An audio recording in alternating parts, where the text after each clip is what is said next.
आज तुम्हारी देह में प्राण है, पता नहीं कल रहे कि ना रहे, कल का भरोसा नहीं है। आज अभी इसी क्षण भगवान नाम उच्चारण करो, अभी नाम ले लो। हाथ पैर चल रहे, बुद्धि काम कर रही, इंद्रियां काम कर रही, नहीं शिथिल बेहोश स्थिति में वर्षों व्यतीत हो जाते हैं, चारपाई में पड़े, भगवान नाम उच्चारण करने की हिम्मत नहीं रहती। ये दो अक्षर राधा राधा, ये दो अक्षर हरि हरि, ये दो अक्षर कृष्ण कृष्ण, ये दो अक्षर राम राम, ये सब आपके दुख और शोक का नाश कर देंगे। अब एक बार नाम लिया है तो जब रजिस्टर खोला जाएगा तो एक बार नाम है, इसका कितना पुण्य है, कितना लाभ है, कितना महिमा है कि आप नरक नहीं जाओगे एक बार नाम से। मैं किस जाति में पैदा हुआ हूं, मैं कहां पैदा हुआ हूं, मैं रूपवान हूं, मैं जवान हूं, मैं गुणवान हूं, धनवान हूं, बलवान हूं, यही अभिमान हमें भक्ति महारानी से बहुत दूर किए हैं। कलयुग को सर्वश्रेष्ठ मानते हैं कि जो बड़ी बड़ी साधनाओं से पदवी प्राप्त नहीं होती, कलयुग में केवल नाम जप से प्राप्त हो जाती है। अभिमान ये एक ऐसा शब्द है जो पूरे संसार चक्र को बांधे हुए है। अभिमान, विद्या का अभिमान, रूप का अभिमान, जाति का अभिमान, कुल का अभिमान, जवानी का अभिमान और भी बहुत प्रकार के, धनाभिमान, जनाभिमान, ये अभिमान ही जन्म मरण का हेतु है। संस्कृत मूल सूल प्रद नाना, सकल शोकदायक अभिमाना। ये कभी सुख प्रदान नहीं करता, ये शोक दुख भय यही प्रदान करता है। पर अज्ञानी जनों को इसमें बड़ा सुख लगता है।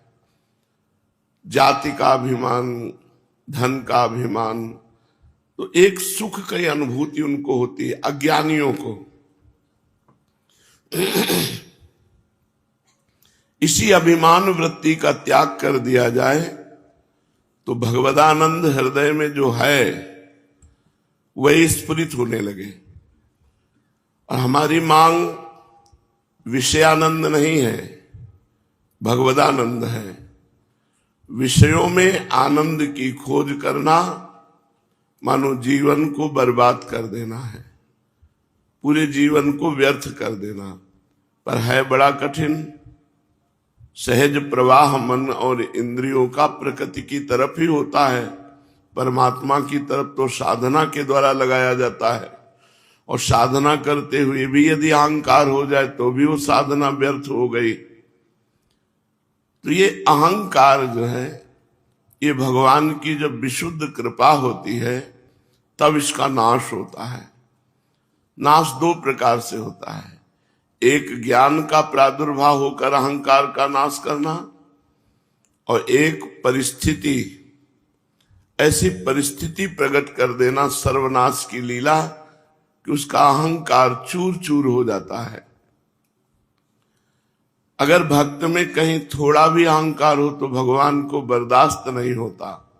ताते करें कृपा निधि दूरी, सेवक पर ममताति भूरी। भूरी माने बहुत बड़ी, सेवक पर बहुत बड़ी ममता रखते हैं प्रभु। तो जहां भक्त कोई अभिमान करता है तो उसी अभिमान का नाश करने की लीला करते हो, बड़ी कड़वी होती है। ज्ञान के द्वारा अभिमान का नाश हो जाना थोड़ा सरल है, सहज है, लेकिन लीला के द्वारा परिस्थिति प्रकट करके फिर अभिमान का नाश होना है, बड़ा कड़ुआ है। इतना कड़ुआ है कि देव ऋषि नारद जी ने भगवान अपने इष्ट श्री हरि को शाप दे दिया, जाओ जैसे मैं स्त्री के वियोग में दुखी हूं वैसे तुम दुखी हो, जो तुमने हमें बंदर का स्वरूप दिया वही तुम्हारी सहायता करे। देखो कितना अभिमान गिरा दिया कि अपने इष्ट को शाप दे दिया। हम जिनकी चरण रज की आराधना करते हैं उनको दुख देने की बात कह दी और प्रभु ने स्वीकार कर लिया। इसलिए उपासक को चाहिए अभिमान से बचे। गुरु कृपा से अभिमान नष्ट हो जाता है। जब साधक अपने आप को गुरु के चरणों में समर्पित कर देता है तो उसका धीरे धीरे अभिमान गलित होते होते वो फिर देखता है कि भगवत कृपा से सारे कार्य हो रहे हैं, मैं नहीं कर रहा हूं। कर्ता और भोक्ता भाव हटा कि वो जीवन मुक्त अवस्था को प्राप्त हो जाता है। इसलिए श्रीपाद प्रबोधानंद जी कह रहे हैं, जाति प्राण धनानियांतु सुयशो राशि परीक्षीयताम् सद्धर्मा विलयम प्रयान्तु सततम सर्वैश्च निर्भर्स्यताम् आधिव्याधि सतेन जीर्यतु वपुर्लुप्तो प्रतीकारतः श्री वृंदा विपिनम तथापि न मना त्यक्तुम ममास्ताम मतिः। साधक को कभी शरीर संबंधी अभिमान करना ही नहीं चाहिए कि मैं अमुक जाति का हूं, मेरे पास इतना धन है, मैं इतना बलवान हूं, बुद्धिमान हूं, ज्ञानी हूं, बहुत साधन परायण हूं। ऐसे अभिमान को बिल्कुल त्याग कर देना चाहिए। शरीर संबंधी स्मृति का त्याग ही साधना है। हमको अपने शरीर की शुद्ध न रह जाए ऐसी भगवत स्मृति एक तार चले कि इष्ट के चिंतन में इतना हम डूब जाएं कि शरीर का चिंतन ही न हो। यही साधना है। मैं किस जाति में पैदा हुआ हूं, मैं कहाँ पैदा हुआ हूं, मैं रूपवान हूं, मैं जवान हूं, मैं गुणवान हूं, धनवान हूं, बलवान हूं। यही अभिमान हमें भक्ति महारानी से बहुत दूर किए हैं। जैसे कोई रास्ते में जब कोई महान आता है तो फूलों के पावड़े बिछाते हैं, तो तुम्हारे हृदय में महान भक्ति पदार्पण करने वाली है और तुम अभिमान रूपी बड़े बड़े कांटे बिछा दो तो तुम्हारे हृदय में कैसे आएगी? विद्या रूप महत्व कुल धन जौवन अभिमान सठ कंटक देखे जहां राहे न भक्ति निदान। जहां विद्या का, रूप का, कुल का, धन का, यौवन का, ये सब अभिमान रूपी कांटे पड़े हैं, उसके हृदय में भक्ति महारानी कैसे पधारे? सठ कंटक देखे जहां राहे न भक्ति निदान। फिर राहे न भक्ति निदान स्वांग सब नगर नारी के। नगर नारी कहते हैं वैश्या। बस वो वैश्या की तरह जैसे वैश्या श्रृंगार करती है पर पुरुष से रमण करने के लिए, ऐसे वो भक्ति का स्वांग करता है विषयी पुरुषों को रिझाने के लिए। भरतार भगवान श्री हरि के रिझाने का उद्देश्य हट जाता है विषयी पुरुषों का, भक्ति का आडंबर करके, नाटक करके विषयी पुरुषों को रिझाने का, नहीं रिझवन भतार के। इसलिए उपासक इससे डरे। शरीर चिंतन, इंद्रिय मन के द्वारा भोग चिंतन, गर्व, घमंड, अभिमान, ये बहुत भक्ति में बाधक है। तो श्रीपाद कह रहे हैं कि श्रीधाम वृंदावन में मुझे अखंड वास करना है, अब जाति पक्ष को मिटा देना है। हमें ये नहीं देखना कि हम किस जाति के हैं। ये जाति पाति कुल कर्म धर्म व्रत संस्कृति हेतु अविद्या नासी। सेवक जी महाराज कह रहे सब अविद्या है। ये कोई सत्य विषय नहीं है। पीछे हम सुअर रहे, इस जन्म में मनुष्य बन गए, फिर आगे जाकर के बिगड़ जाएगी तो नाली के कीड़ा बन जाएंगे, भूत प्रेत बन जाएंगे, बढ़िया पुण्य बन गया तो देवता बन जाएंगे, और भजन बन गया तो भगवान को प्राप्त हो जाएंगे। तो कपड़े बदलते रहते हैं, आत्मा तो वही रहती, तो कपड़ों की क्या जाति। इसलिए जाति पक्षों को साधारण भाव में नहीं लाना चाहिए। और चाहे प्राण चले जाएं, अब अपने आराध्य देव की आराधना नहीं छोड़नी, प्राणों का मोह भी छोड़ देना चाहिए। प्राण के मोह में भूख प्यास, जीने की आशा, इनका त्याग कर दे। चाहे आज हमें बुला लो, चाहे 50 वर्ष बाद बुलाना, जाना तो हमें आपके पास ही है, तो हम तो आज ही तैयार हैं। अब आप देख लो कब बुलाना है। और रही प्राणों के पोषण की बात, तो जो आप व्यवस्था कर देंगे उसी में हम राजी रहेंगे। तो जाति, प्राण और धनानि, धन आदि, इसमें सब विषय आ जाते हैं। हमको वही विषय चाहिए जो प्रभु देते हैं। हमें किसी विषयी पुरुषों की चाटुकारिता करके, धनी मानियों के पीछे डोल करके उनसे भोग सामग्री एकत्रित करना, ये तो नरक का रास्ता है। बने तो रघुवर ते बने, बिगड़े तो भरपूर, तुलसी औरन ते बने, ता बनबे पे धूर। अगर बने तो हमारे इष्ट देव से। इष्ट देव कह रहे हैं योगक्षेमम वहाम्यहम, मैं तुम्हारे योगक्षेम का वहन करूंगा, तुम तो निश्चिंत होकर केवल मेरा अनन्य चिंतन करो। अनन्य चिंतयन्तो माम, लाखों बार ये बात सुन चुके हैं।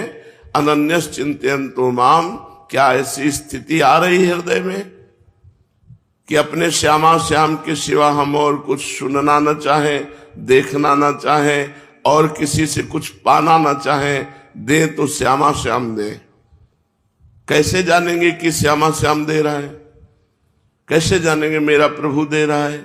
जब हम कोई कामना ना करें और अयाचक वृत्ति से अपरिचित व्यक्ति के द्वारा हमारी सेवा हो, तब समझना चाहिए भगवान से प्रेरित होकर कर रहा है। जथा लाभ संतोष सदा काहू सो कछु न चाहोगो, इससे धन का अभिमान, धन की प्रियता नष्ट हो जाएगी। जाति की प्रियता, प्राणों की प्रियता और धनानि, धन आदि की प्रियता का नाश। जथा लाभ संतोष सदा काहू सो कछु न चाहोगो, यान तो सुयसो राशि परीक्षीयताम। अब इस शरीर का बड़ा यश हो रहा है, बड़ी प्रतिष्ठा हो रही है, बड़ा मान है, स्वीकार मत करो। अगर यश प्रतिष्ठा मान स्वीकार करोगे तो देहाभिमान पुष्ट हो जाएगा और भगवान की भक्ति या शुद्ध ज्ञान प्राप्त होना कठिन हो जाएगा। सम्मानम कलयाति घोर गर्लम, ये सम्मान बड़ा जहर है, मीठा जहर है, इसे मांग कर पिया जाता है। सम्मान की प्रियता प्रतिष्ठा इतनी जोर की हो जाती है कि बड़े बड़े अच्छे साधकों में भी ईर्ष्या, मत्सरता और मान प्रियता ये भगवान से दूर कर देती है। कंचन तजना सहज है, सहज तिया का ने, मान बड़ाई ईर्ष्या दुर्लभ तजनाए। बड़े बड़े अच्छे संतों साधकों में भी जब दूसरे की यश कीर्ति होती है तो अपने हृदय में जलन होने लगती है। उसी जलन का नाम ईर्ष्या है, मत्सरता है। महापुरुष जन कहते हैं इसे त्यागना बड़ा कठिन है, क्योंकि अपनी मान प्रतिष्ठा का जब भोग होता है तब ये रोग पैदा हो जाता है। ईर्ष्या और मात्सर्यता मेरे से आगे बढ़ा जा रहा है। मान प्रतिष्ठा को भी धूल धूसरित कर दे, ना स्वीकार करे। वो चाल चले जिससे मान प्रतिष्ठा ना हो, जिससे लोग सुयस करके भीड़ लगा करके भजन की वृत्ति हटाते हैं। तो ऐसी चाल साधक को चलना चाहिए कि कोई उसके पीछे न पड़े। मान प्रतिष्ठा से दूर रहने के लिए सिद्ध महापुरुषों ने पागलों का सा नाटक किया है। जड़, बहरे, गूंगे, विक्षिप्त, ऐसा स्वांग किया कि ये विक्षिप्त है, ये पागल है, ये बहरा है, ये गूंगा है, ऐसा। क्योंकि बोलेंगे तो विद्वता प्रकट हो जाएगी, सुनकर उत्तर देंगे तो लोग पीछे पड़ जाएंगे, और अगर प्रवीणता दिखाएंगे तो फिर प्रतिष्ठा पुष्ट होती चली जाएगी। इसलिए वो जड़ दिखाई देते हैं, पागल जैसे, मूक, बहरे। ये भगवान की प्राप्ति के लिए कान होते हुए भी बहरे बन गए, जवान होते हुए भी मौन हो गए, और विद्वान होते हुए भी विक्षिप्त पागल का सा रोल करते हैं।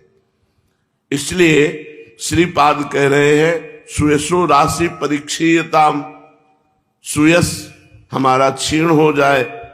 सद्धर्मा विलयम प्रयांतु, अगर हम प्रेम धर्म के पालन करने वाले हैं तो अन्य धर्मों का त्याग हो ही जाता है। भगवान कह रहे हैं तुम्हें कोई पाप नहीं लगेगा। माता पिता बंधु परिवार नाना प्रकार के कितने लोक धर्म है, यदि आप विरक्त हैं, भगवत मार्ग के पथिक हैं, तो ऐसे सत धर्मों का भी त्याग कर देना चाहिए। सर्वधर्मान परित्यज्य मामेकम शरणम ब्रज अहम त्वाम सर्व पापेभ्यो मोक्षयिष्यामि मा शुचः। मैं तुम्हें समस्त पापों से मुक्त करके परम पवित्र कर दूंगा, केवल तुम मेरी शरण में हो जाओ, सब धर्मों का त्याग करके। तो सद्धर्मा विलयम प्रयांतु सततम और सर्वैश्च निर्भरस्यताम। बहुत लोग तिरस्कार करते हैं, जिनमें आसुरी प्रवृत्ति होती है, वो संतों की भागवतिक चेष्टाओं का विरोध करते हैं। स्वाभाविक, संतों का तो किसी से विरोध नहीं होता, स्वाभाविक विरोध उनके हृदय में प्रकट होता है, ये उनका स्वभाव होता है।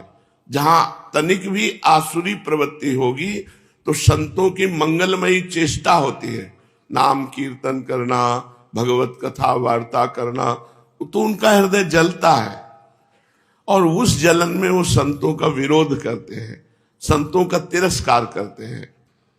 जो आसुरी प्रवृत्ति होती है उसको विरोध अच्छा लगता है।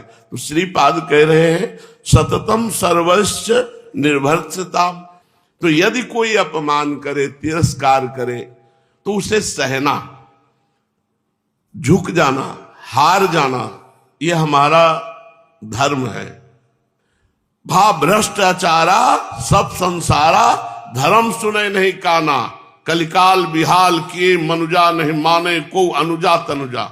अभी समय आएगा, आगे देख लो, अभी कल्याण कर लो अपना भजन करके, नहीं आगे न सत्संग मिलेगा और न भगवत चर्चा मिलेगी।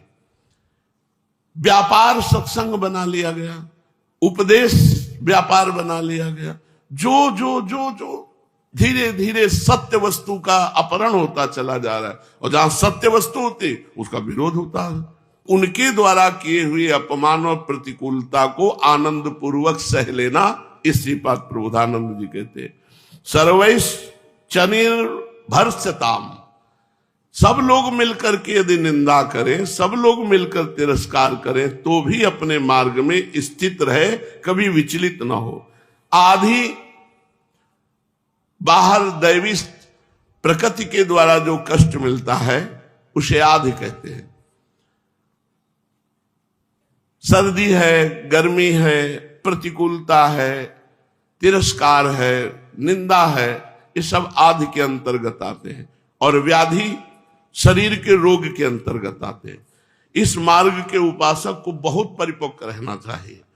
जाति का अभिमान नहीं, प्राणों का मोह नहीं, धन सुख की आशा नहीं, सुयश प्रतिष्ठा इसको मिटा दे और कह रहे सत धर्मों का त्याग करके, सत धर्मों का त्याग करके भागवत धर्म प्रेम धर्म स्वीकार करे, और कोई अपमान करे, तिरस्कार करे, सब मिलकर निंदा करे, तो भी विचलित न हो, अपने मार्ग में चले। और आधी दैवी आपदा, सर्दी, बरसात, प्रतिकूलता, तिरस्कार, ये जब मिले तो इनको चुपचाप सहो। और व्याधि शरीर के रोग आदि जब आवे तो भी इनको, ये परमार्थ बहुत कठोर है, बहुत कठोर है। तब हृदय द्रवित होकर प्रियालाल की तरफ बहता, पहले इन कठोर नियमों का पालन करे।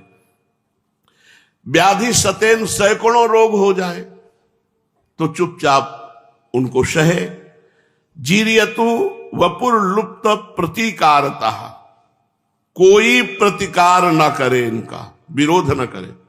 तुम्हारा विरोध हो रहा है उसे सह जाओ, शरीर में व्याधि है उसको सह जाओ, बाहर से आपदा आ रही उसको सह जाओ, कोई अपमान निंदा तिरस्कार चुपचाप सह जाओ। और सहना बहुत कठिन है। सहाय सो साधु, ऐसे सामर्थ्यशाली महात्मा रहे हैं पर पिट गए हैं। पंडित रामकृष्ण बाबा के माथे पे डंडा मारा कि हलवा खवाओ, बोले नहीं है, तो फिर माथे पे डंडा, सह गए। सहना बहुत जरूरी है। इस मार्ग में, प्रेम मार्ग में तो सहना बहुत जरूरी है। अगर जो जितना सह गया उतना ही वो महान प्रियालाल का कृपा पात्र बन जाएगा। इसीलिए कह रहे जाति को मिटा दो, प्राणों का मोह मिटा दो, धन के द्वारा प्राप्त सुखों का त्याग कर दो, मान प्रतिष्ठा का त्याग कर दो, सद्धर्मों का त्याग कर इष्ट में पूर्ण अनन्य हो जाओ। यदि सब लोग मिलकर तुम्हारी निंदा करें, अपमान करें तो उसे सह जाओ, आधी को सह जाओ, व्याधि को सह जाओ, और पूरे जीवन किसी का प्रतिकार मत करो। ऐसी व्यवस्था मत करो, अपने बल का प्रयोग मत करो कि जिससे तुम्हारा विरोध बंद हो जाए। नहीं, और विरोध होने दो और उसको सहो। जितना सहोगे उतना ही महान बनते चले जाओगे। रक्षति संसार भयात् सदोषो मप्यशेष देह भृद वृंदम वृंदावन मिति तेन प्रणितम तन्नौमि काननम किमपि। चाहे जितना दोषयुक्त प्राणी हो, एक अपराध से बच जाए, केवल वैष्णव अपराध से, तो श्रीधाम वृंदावन उसे प्रिया प्रीतम की प्राप्ति करा देता है। रक्षत संसार भयात् सदोष, दोष युक्त है, वृंदावन वास करता है, पर वैष्णव संत जनों के चरणों में कोई अपराध नहीं करता। बस एक अपराध, संत वैष्णव जनों का कोई अपराध नहीं करता, तो श्रीधाम वृंदावन उसे निश्चित प्रिया प्रीतम की प्राप्ति करा देगा। वृंदावन मिति तेन प्रणितम तन्नौमि काननम किमपि। जो वृंदावन का आश्रय लिए है, प्रणत है, तो श्रीधाम वृंदावन चाहे जितना वो दोषी हो उसे परमानंद की प्राप्ति करा देगा, यदि एक अपराध ना बने, कभी वैष्णव अपराध ना बने, संत अपराध ना बने। श्री सीताराम ओंकारनाथ जी महाराज बहुत सुंदर नाम प्रेमी महात्मा। नाम ही वो साधन है, केवल नाम को पकड़ ले तो संपूर्ण भक्ति हृदय में प्रकाशित हो जाए। मान लो कलयुग है और कोई साधना चलने वाली नहीं है, 10-5 दिन भले कुछ चला लो, इसके बाद फिर वहीं आ जाओगे। अगर आपको उन्नति प्राप्त करनी, अध्यात्म उन्नति, तो नाम को पकड़ लो। जो गुरु प्रदत्त नाम है, बार बार नाम जप करो, उसी से सब हो जाएगा।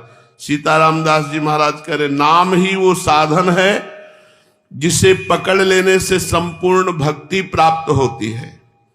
सिर्फ नाम लेने से कलि पीड़ित जीवों को मुक्ति मिल जाती है। केवल इसी कारणवश सभी लोग कलयुग को सर्वश्रेष्ठ मानते हैं कि जो बड़ी बड़ी साधनाओं से पदवी प्राप्त नहीं होती, कलयुग में केवल नाम जप से प्राप्त हो जाती है। अन्य युग के बड़े बड़े महापुरुष कलयुग में जन्म लेने की इच्छा रखते हैं। जो लोग नाम का आश्रय लेते हैं, भगवान को नैवेद्य लगा के पाते हैं और अपने आचरण ठीक रखते हैं, वो बहुत जल्दी जीवन मुक्त हो जाते हैं।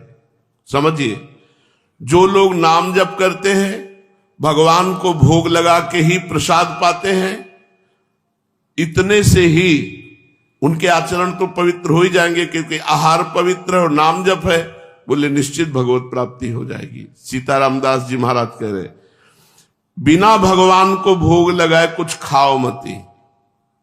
शुद्ध सात्विक आहार, भगवद अर्पित आहार और नाम जप, इसी से हो जाएगा। 2 बातें, शुद्ध सात्विक भगवद अर्पित आहार और नाम जप, इससे आचरण भी पवित्र हो जाएंगे। क्योंकि जब आहार पवित्र है और नाम जप से बुद्धि पवित्र है, तो सब पवित्र हो जाता है। जो व्यक्ति सदैव नाम स्मरण करता है और पराई माताओं बहनों की तरफ गंदी दृष्टि नहीं रखता, पवित्र भोजन करता है, उचित ब्रह्मचर्य का पालन करता है, वो निश्चित परमानंद स्वरूप भगवान का साक्षात्कार कर लेता है। प्राण प्रयाण पाथेयम संसार व्याधि भेषजम दुख शोक परित्राणम श्री रामेत्यक्षरद्वयम्।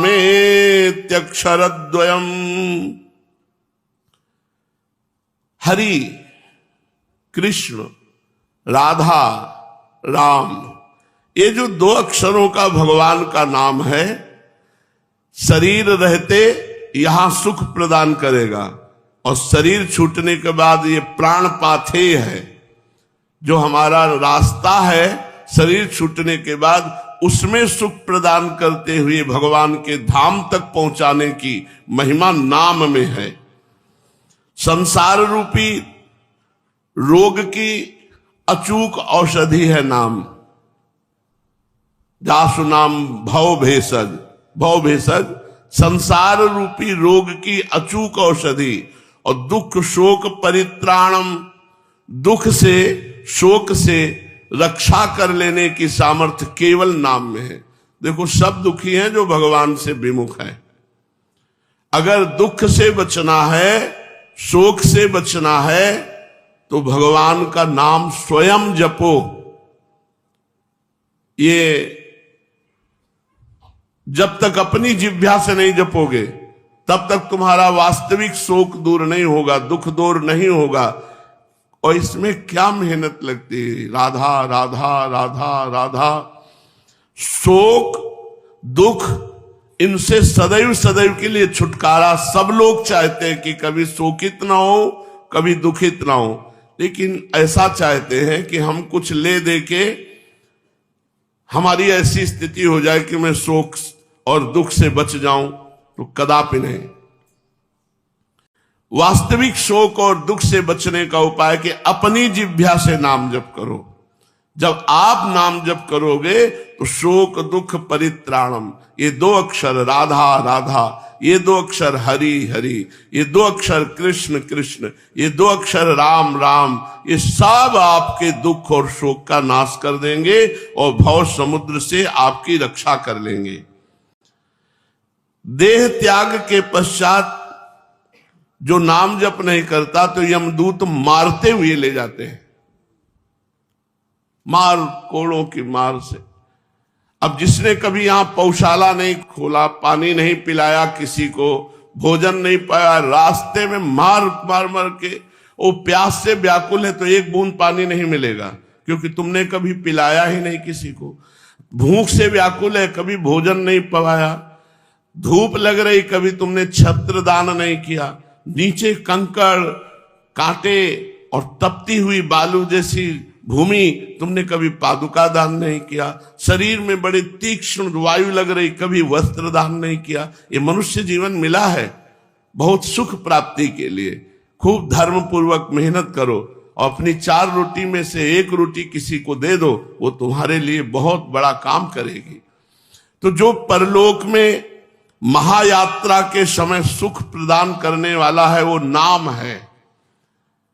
अगर यहां से नाम जप के नहीं गए तो दुर्गति पक्की, और नाम जप करके गए तो बहुत सुविधा पूर्वक। अगर ऐसे पाप बने हैं कि तुम्हें नरक भी जाना पड़ेगा, नाम धन जपने वाला एक तो नरक जाएगा नहीं, अगर कहीं ऐसे बड़े पाप बन गए हैं तो वहां सुविधा भी मिलेगी, उसको बहुत जल्दी मुक्त हो जाएगा नारकी गति से, एक तो जाएगा नहीं।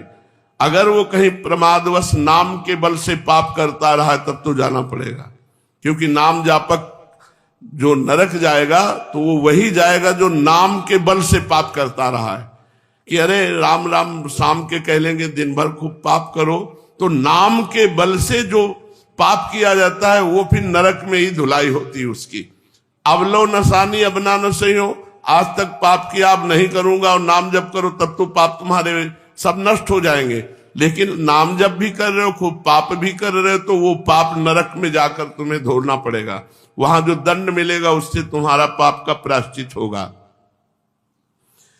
इहलोक में किसी भी यात्रा से पहले तुम उसकी कितनी सूक्ष्म तैयारी करते हो, पूरी सतर्कता से। फिर शरीर छूटने के बाद यात्रा की तैयारी क्यों नहीं करते हो?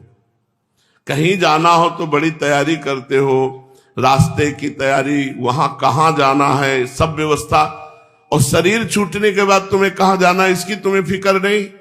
शरीर छूटने के बाद यात्रा में जो आपको खान पान व्यवस्था चाहिए उसकी फिक्र नहीं।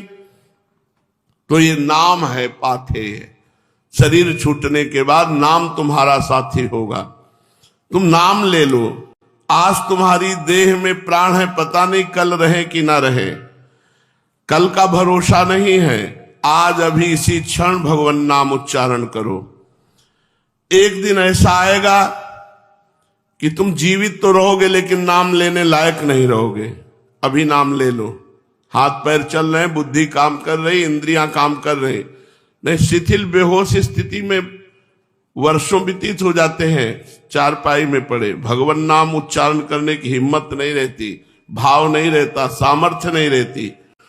कल का भरोसा नहीं। तुम्हारे जीवन में एक दिन ऐसा आएगा कि तुम हाथ पैर नहीं हिला सकते, अपनी जिह्वा हिलाकर राम राम कृष्ण कृष्ण राधा राधा नहीं बोल सकते। तुम्हारी दृष्टि क्षीण हो जाएगी, आंखें देख नहीं पाएंगी और तुम्हारी जिह्वा बोल नहीं पाएगी। इसलिए अभी नाम ले लो। अभी तुम बोल सकते हो, अभी तुम देख सकते हो, तो तुम्हारा जीवन मंगलमय हो जाए। इसलिए भगवान का नाम जप करो। भगवान के नाम में अपार सामर्थ्य है। जैसे शब्द उच्चारण किया राधा, ये सीधे गया और भगवान के पास जमा हो गया। अब एक बार नाम लिया है तो जब रजिस्टर खोला जाएगा तो एक बार नाम है, इसका कितना पुण्य है, कितना लाभ है, कितना महिमा है कि आप नरक नहीं जाओगे एक बार नाम से। एक बार जिन नाम ली हित सो होए अति दीन, ताको संग न छाणहि ध्रुव अपनो कर लीन। प्राण तुम्हारी देह को छोड़कर जब जाएगा तो प्राणहीन देह को तो यही भस्म कर दिया जाता है, या फेंक दिया जाए तो श्रृगाल कुत्ते खा जाते हैं, गाड़ दिया जाए तो कीड़े बन जाते हैं। पर प्राण तो गए। अब पंचभूत देह तो यहां नष्ट हो गई और प्राण के जाने के लिए तुमने कोई तैयारी नहीं की तो बड़ा कष्ट पाते हैं प्राण। प्राणों की तैयारी कर लो। जब प्राण छूटे उसके बाद की तैयारी कर ले तो उसे मरने का भय नहीं रह जाता।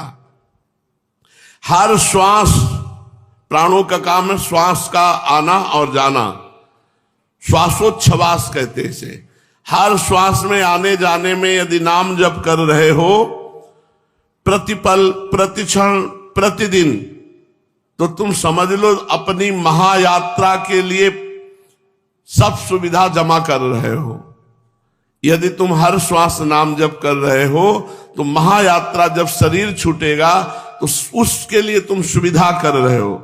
अब अधिक समय नहीं बचा। आज से ही अपनी हर श्वास में हरि हरि राधा राधा, ये प्राण प्याण का समय उत्तम पाथेय है। नाम इकट्ठा कर लो। लेकिन समझ में नहीं आता, जो साथ नहीं जाना, जो आगे सुख नहीं मिलेगा, तुम्हारी इस कमाई का यही रह जाएगा, उसमें तो जी जान लगाए हुए हो। लेकिन जो तुम्हें आखिरी में सुख प्रदान करेगा उसके लिए तुम शांत हो, उसके लिए कोई उपाय नहीं कर रहे। ये तुम्हारा सब सामान, तुम्हारे स्वजन संबंधी, तुम्हारे स्त्री पुत्र, तुम्हारा घर द्वार, ये कुछ भी अंतिम समय काम नहीं आएगा। भगवत नाम अंतिम श्वास के बाद तुम्हारा काम शुरू करेगा। भगवान नाम महासुख प्रदान करेगा। यात्रा बड़ी सुखमयी होगी और लक्ष्य भगवत प्राप्ति निश्चित प्राप्त हो जाएगा यदि नाम जप कर रहे हो। शरीर छूटने के बाद तुम्हारा कोई साथी नहीं, कोई संपत्ति नहीं, कोई घर नहीं, कोई मित्र नहीं, केवल नाम ही तुम्हारा मित्र होगा। अब यार मेरी बात मान जाओ, चुप मत बैठो, नाम ले लो। हम तुम्हें पुराण सांख्य उपनिषद वेद वेदांत सब शास्त्रों से पुष्टि करके बताया। बाबा कह रहे हैं सीताराम दास जी महाराज, अब तो नाम जप कर लो यार, अब तो नाम को पकड़ लो। एक रास्ता पकड़ लो कि आज से मुझे केवल नाम जप करना है। बहुत शास्त्रों का ज्ञान है, नाम जप नहीं तो बेकार है। बहुत सत्संग सुन रहे हो, भजन में प्रीति नहीं हो रही तो सत्संग का लाभ क्या मिल रहा है? शास्त्र अनंत है, कहां तक पढ़ोगे? मार्ग अनंत है, कितना जानकारी लोगे? अब चुपचाप बैठ जाओ, बहुत जान लिया। सब शास्त्रों का सार और सब साधनाओं का सार नाम जप है। खूब नाम जप करो। जो तत्व ज्ञान है वो इसी नाम जप से प्राप्त हो जाएगा। जो कलयुग की कुचाल है उससे नाम जप तुम्हें बचा लेगा। किम करिष्यति सांख्येन किम योगैर्नर नायक मुक्तिमिच्छसि राजेंद्र कुरु गोविंद कीर्तनम। सांख्य शास्त्र को खूब ज्ञाता हो, उससे क्या हो जाएगा? किम प्रयोजनम किम करिष्यति, हमारा क्या प्रयोजन है? ज्ञान तो हो गया, भजन नहीं हो रहा, तो ज्ञान किस काम का? प्रबल अभिलाषा नाम जप की करो। मुक्ति प्रार्थना करके तुम्हें वरण करना चाहेगी। हाथ जोड़कर मुक्ति आ जाएगी यदि नाम जप कर रहे हो। यदि तुमने सगुण दर्शन की इच्छा की तो नाम जप करो। प्राण छूटने के समय तक भगवान के दर्शन हो जाएंगे। उबो मत, खूब नाम जप करो। प्राण छूटते छूटते भगवान का साक्षात्कार हो जाएगा। नाम इस कलयुग में सर्वश्रेष्ठ साधन है। ये तो मैंने कई बार बताया। देखो, तत्क्षण मैंने नाम लेना प्रारंभ कर दिया तो हमारा उपदेश करना सार्थक हो जाएगा। आज से तुमने नाम महिमा सुनी, आज से खूब नाम जप करो, हर क्षण नाम जप करो तो हमारा सत्संग करना सफल हो जाएगा। संसार को अगर कोई उद्धार कर सकता है, प्रकाशित कर सकता है तो भगवान का नाम। हे प्रीतम, संसार में रोग शोक दुख नाना प्रकार के सब प्रपंच भरा हुआ है। तुम केवल उच्चारण करो भगवान का नाम, इस सबसे दूर हो जाओगे। संसार ऐसा नहीं जैसा तुम देख रहे हो। संसार बहुत सुंदर है, भगवान का स्वरूप है, लेकिन नाम जप करोगे तब ये अनुभव में आएगा। भवरोगी निरंतर नाम जप करने का प्रयास करे तो रोग से मुक्त हो जाए। प्रलाप करने से कुछ नहीं होना कि मैं दुखी हूं, मैं बहुत परेशान हूं, मैं ऐसा। बस मेरी आखिरी प्रार्थना है, रुपया, मान सम्मान, सफलता, विजय, स्वास्थ्य और आज्ञाकारी नौकर सब कुछ मिल गया है तुम्हें, पर नाम जप नहीं तो सब बेकार हो जाएगा तुम्हारा। इसलिए तुम नाम जप करो। चाहे राम बोलो, चाहे हरि बोलो, चाहे कृष्ण बोलो, चाहे काली बोलो, चाहे दुर्गा बोलो, चाहे राधा बोलो, जो तुम्हें प्रिय होए खूब नाम जप करो। चतुरानन, पंचानन, सनातन, व्यास, वाल्मीकि, नारद, इन सबके द्वारा निर्णय किया गया है कि नाम एक औषधि है जो तुम्हें संसार रोग से बचा लेगी। ब्रह्मा जी 4 मुखों से नाम जप करते हैं, भगवान शिव 5 मुखों से नाम जप करते हैं, भगवान शेष 2000 जिह्वा से नाम जप करते हैं, और सरस्वती जी की वीणा तो झनकारती ही रहती भगवत महिमा। और बड़े बड़े महात्मा व्यास, वाल्मीकि, नारद, वशिष्ठ आदि ये सब भगवान नाम प्रेमी हैं। अमोघ औषधि बताया है भगवान नाम को। एकदम तुम निहाल हो जाओगे, आनंदित हो जाओगे यदि नाम जप किया।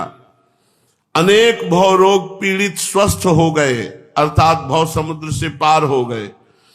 खुद नाम जप करो और 4 को और करवाओ।